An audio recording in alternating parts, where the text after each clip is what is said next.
Mga kasangbahay, kayo ay nanunood pa rin sa programang Bayanihan.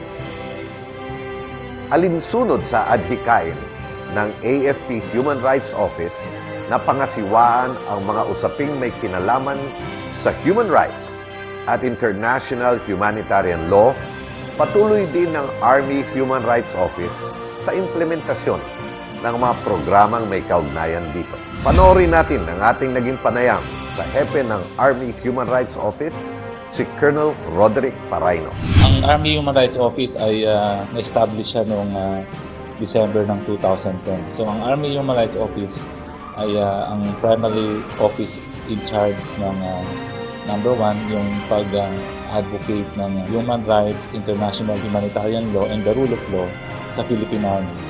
And kasama rito yung kung nagkakaroon ng mga complaints at mga kaso, kami ang nag-a-assist sa mga ibang ahensya ng gobyerno. So ang pangatlong trabaho namin ay yung pakikipag-engage sa mga different stakeholders para mas maintindihan nila yung ginagawa ng Philippine Army na mahigit na para maituro natin sa lahat ng ating mga sundaluhan ang mga bagay-bagay tungkol sa human rights, IHL, and rule of law. Ang bago ay yung tinatawag nating pre-entry course, like yung mga candidate soldiers, yung ating mga officers na nagtitake ng OPC or OCS, isinama na sa kanilang modules yung human rights, IHL, and rule of law. So lahat ng mga nagtitake ng basic and advanced courses, both officers and enlisted personnel, nakaka-take na nung module na yun na ginawa ng Philippine Army na base na rin sa directive ng GHQ. Bukod doon, meron tayong mga tinatawag na mga specialized schools, CMO school, intelligence school, signal school. So, para mapagsama to, para maging isa nila ng POI, pinag-aralan ng bagong POI, i-apply na yung bagong program of instruction sa buong Philippine Army. Ang importante ron ay nakalagay mga importanteng batas na may kinalaman sa human rights. Dapat ipaalam natin sa ating mga kasundaluhan and the other stakeholders kung ano mga batas nito. So kasama doon yung anti-torture law naman, no, na yung 9745, magkasunod yun na napirmahan yun. And just recently, last December 23, napirmahan yung tinatawag nating anti-enforced disappearance law or yung RA 10353. Kaya sinasabing enforced disappearance kasi pagka ang isang tao ay kinuna mo ng kanyang right ng freedom ng movement, no? Kasi ni-restrict mo siya, tapos hindi mo siya pinabayaan mag-communicate sa ibang tao. At ang pangatlong ingredient nun ay yung kung may nagtanong o may naghanap kung nasaan siya at sasabihin mo na wala siya sa iyo, nasa iyo pala, then you are really violating already that specific law.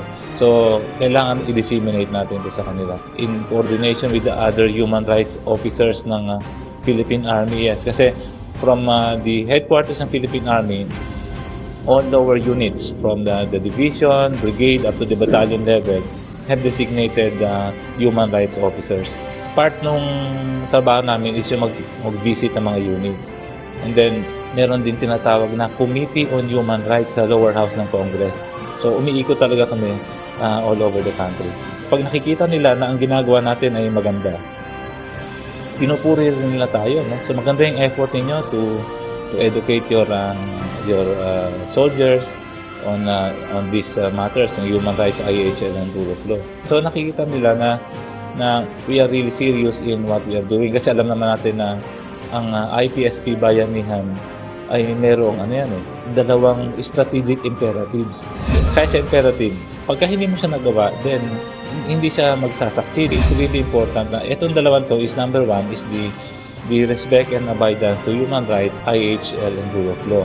And the second one is the engagement of stakeholders. So, kung makita mo, pag hindi ito gagawin ng armed forces and the army, malamang na hindi magsasucceed yung ating bayan yan. Kaya, gano'n na lang ang utos ng ating leadership to really get serious and be active in promoting the cause for human rights, IHL, and rule of law. And I would like to cite yung sa CHR na last year, Chair Eta Rosales gave the AFP list of 96 cases. Of the 96 cases, 88 of those are from the Philippine Army. So, yung 88 na yan, nung binigay sa akin ni General Tutaan, I made a study, inisa-isa ko yan, and then kinategorize namin. No? Bago matapos yung semester na to ay mababawasan pa natin ng malaki yun. No? Kaya nga lang, nagkita kami recently ni Chair Eta, sabi niya, meron na namang nadagdag na 29 cases, sabi niya. So, but that's good, no? Kasi nga, mas maganda yung nalalaman natin para nakaka-action din tayo. Sa ating mga Philippine Army troopers, no, all over the nation, we would like to assure you that the Philippine Army headquarters through the Army Human Rights Office ay nandito para tumulong sa inyo. Ang maganda, kung bago tayo lumalabas para mag-operate, ay nire-remind din natin ng ating mga kasundaluhan na dapat ay irespeto natin ang human rights ng bawat isa. Dahil sa pagtupad natin nito, pagrespeto sa human rights ng ibang tao, ay nire-respeto rin natin ang ating sarili. The more that we respect and follow human rights, international humanitarian law, and the rule of law, the more na nakukuha natin palapit sa atin ng ating mga kababayan, mga civilians, ordinary people, at lalong-lalo na pati yung mga armado.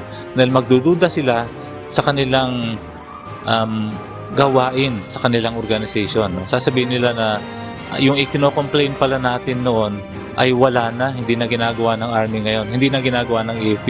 Ibang hukbong katiyan na ang ating kaharap ngayon, ibang gobyerno na. So ipakita natin na this is the new armed forces. Bago na ngayon ang inyong Philippine Army, kami ang inyong tagapagligtas, no? Kami ang inyong protector, and we are really there to do this job. Yan, maraming salamat sa inyong lahat.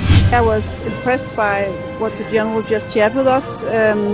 The Philippines is a very new democracy still, but you have really, by the efforts made by the General and his team, tried to concentrate on a process where you try to encounter as much of the human rights spirit and as much of the ideas behind the human rights into a real program where every soldier in the Philippines will learn something about what human rights are all about. The eye on every detail, which I think is a very, very important thing when you need to go in and work with culture as you are about to do now. So I think you are doing the right thing, and I really congratulate you with your efforts and hope the best for your future.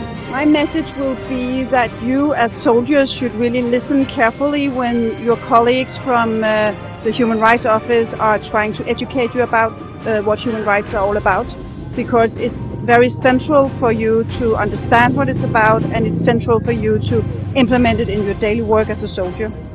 So really stay focused and stay with the good message in human rights. Ang Human Rights Program na isinutulong ng Armed Forces ay patunay lamang na seryoso ito na maunawaan ng bawat sundalo ang kahalagahan ng paggalang sa karapatang pantao. At ang pahayag ng Danish Institute for Torture o Dignity tungkol sa maayos na pagpapatupad ng Human Rights Program ng ating Armed Forces ay nagpapatotoo na gumagana ang programang ito sa buong kasundaluhan. Abangan din natin mamaya ang isang inspiring na kwento ng isang Pilipinong negosyante mula sa lalawigan ng Palawan. Mga kasambahay, hindi pa tayo tapos, magbabalik ang programang Bayanihan.